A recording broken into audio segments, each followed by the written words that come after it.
To challenge the reign of Ra was to challenge his mighty son Horus. Who would dare fight Horus, knowing his great tale of protection for the master of both Upper and Lower Egyptian kingdoms?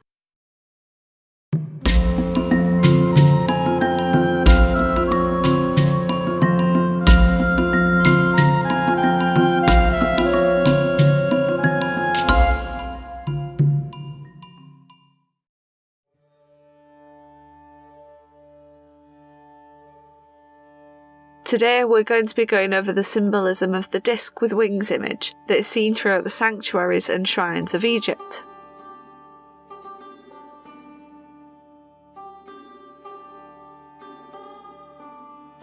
We're going to be covering the story of the Horus of Behdet.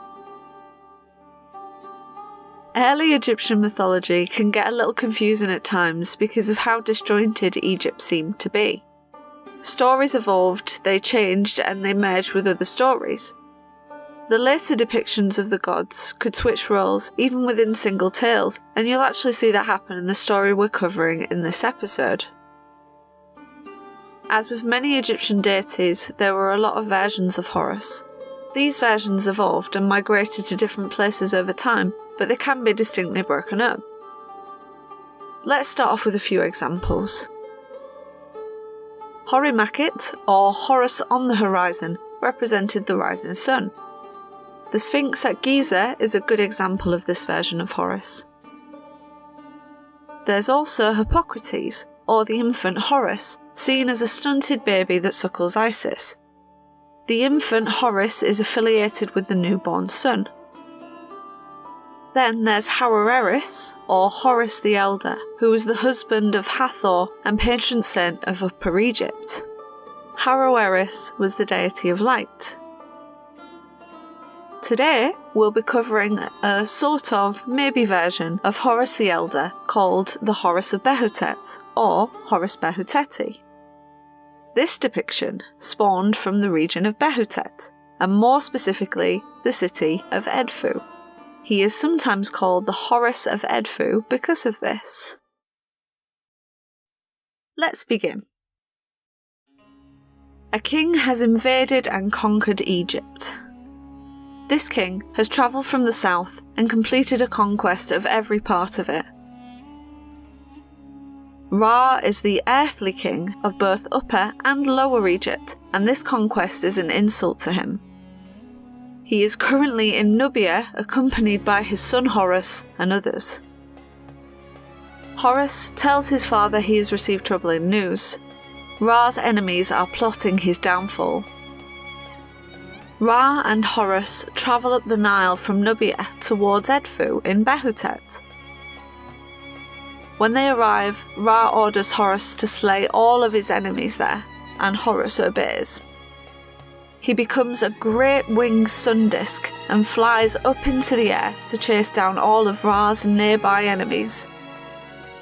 Horus attacks them with such devastating power that they have trouble seeing and hearing. The enemies fight one another in confusion and eventually all fall to the might of Horus. Horus returns to Ra in a blaze of colour. He is still the winged disk. Horus asks Ra to look upon the bodies of his dead enemies, now littering the landscape. Ra takes the goddess Ashtoreth to survey Horus's victory. He returns to his ship a while later with gladness. Suddenly, Ra's enemies, who line the banks of the river, take the forms of crocodiles and hippopotamuses. The hundreds of frenzied animals swim towards Ra's boat, jaws gaping as if to swallow it whole. Horus luckily has many followers on the ship. He orders his men to battle, and they leap into action immediately, throwing chains into the water. With the animals entangled in a web of metal, they reel their catch in and execute almost all of them with spears. 651 dead crocodiles are brought to Edfu and laid out in front of the city. The god Thoth exalts the might of Horus, and all surviving enemies flee to the north and to the south. Horus is not finished yet. he calls upon the goddess of Lower Egypt, Wadjet, and the goddess of Upper Egypt, Nekhbet. These two deities take the form of serpents. They then follow Horus to the front of Ra's ship so that no enemy can escape in either direction.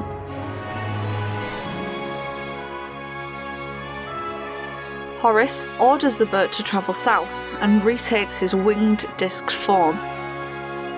Near Thebes, he and his followers overtake a group of crocodiles in the water, and it doesn't take long to kill them all. The boat then travels north for an entire day, and Horus spends 4 days murdering hippos and crocodiles in a swamp. By the end of his brutal campaign, Horus drags 142 captured enemies and an innocent hippopotamus to Ra. To honour his father as well as the other gods aboard, he tears Ra's enemies apart and gifts their innards and bodies to the host of deities. The gods presumably observe the ancient African rite of eating their enemies' remains. Horus hears of a surviving band of invaders. These individuals sought to leave Egypt by taking a boat across the Mediterranean. However, they were so terrified of Horus that they found themselves fleeing to the protection of the dark god Seth. Seth is classically Horus's greatest foe. Ra's boat has to travel north for a full day and night before Horus sees any evidence of these apparent escapees. At Phew, Horus finally catches up and descends on his enemy with a great fury. He carries 381 survivors of his onslaught to the boat and again sacrifices them to his father. Seth appears in the form of a man and insults Horus. He is angry at the brightly colourful winged disc before him for destroying all of his followers. Horus attacks Seth, slams him to the floor and spears him. The god of light then smashes Seth with his mace and drags him before Ra for judgment. Okay, let's take a quick second to appreciate what is about to happen next. This is a perfect example of ancient Egyptian editing inconsistency. What we're going to see in a second is the introduction of the infant Horus, the version who is the son of Isis and Osiris, but not of Ra. This Horus does not replace the Horus of Behdet in the story, he simply exists alongside. Ra orders that the infant Horus must decide what is to be done with Seth. The infant Horus immediately cuts off Seth's head. The two forms of Horus fight and defeat some of the surviving enemies to the west of Phew. Seth re-emerges this time in the form of a snake. He is hiding in a hole in the ground near the gods on their boat. Ra and Horus see him though, and the infant Horus takes on the form of a falcon-headed staff. This Horus plugs the top of Seth's hiding place and traps him so that he may never escape. More minor breakouts of enemies appear across various districts of Egypt. The Horus of Behdet arrives to each and quickly destroys them. Around the town of Chal, Horus inexplicably takes the form of a great lion with a man's face. After beating the enemies here, he tears their tongues out, rips them to shreds with his claws, and gives their remains to his allies. Ra sails around Egypt for some time, seeking for any remaining invaders. Eventually, he decrees that all of his enemies have finally been vanquished.